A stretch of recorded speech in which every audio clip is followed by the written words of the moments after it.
Revue de presse de ce lundi 9 septembre 2024. Aujourd'hui, les journaux béninois nous apportent un panorama riche et varié d'actualités. Commençons par l'affaire Frère Rouvi qui continue de faire la une. Le patrimoine titre ce matin, enlèvement de Steve Amoussou à Lomé. Enfin, le gouvernement béninois se prononce et rejette sa responsabilité. Même son de cloche du côté de Matin Libre avec cette manchette. Enlèvement de Steve Amoussou, le gouvernement béninois se dédouane.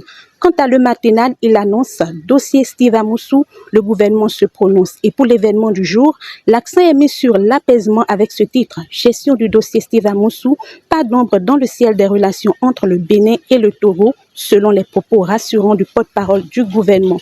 Passons maintenant aux éliminatoires de la CAN 2025 où les Guépards du Bénin ont démarré difficilement. Visé info titre éliminatoire CAN Maroc 2025, Nigeria contre Bénin 3-0. Mauvaise entame pour les Guépards. Le journal rappelle qu'une victoire contre la Libye est impérative pour garder une chance de qualification. Dans le même registre, les 4 vérités nous dit éliminatoire CAN 2025, mauvais départ pour le Bénin, mais tout n'est pas perdu selon les nouvelles du jour qui rapportent les propos du sélectionneur avec ce titre. Le sélectionneur Gernot Rohr reste optimiste pour la qualification. En ce qui concerne la rentrée scolaire, plusieurs réformes sont mises en avant.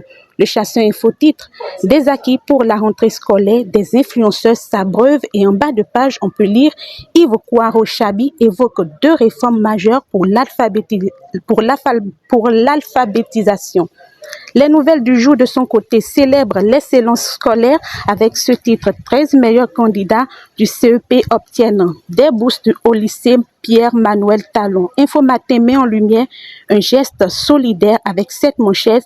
Le lieutenant-colonel Pamphile Kékéré fait œuvre utile en offrant des fournitures aux joueuses de l'AMAL VBC.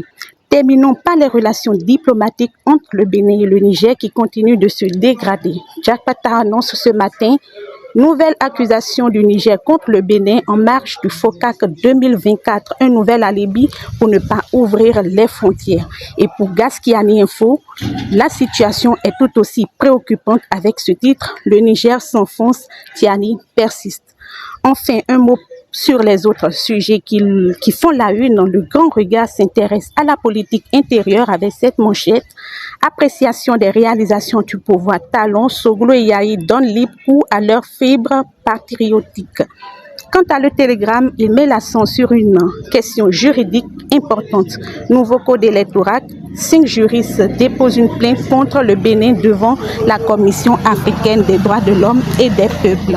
C'était tout pour la revue de presse de ce lundi 9 septembre 2024 par Ibiz TV. Ibiz TV, créé pour inspirer.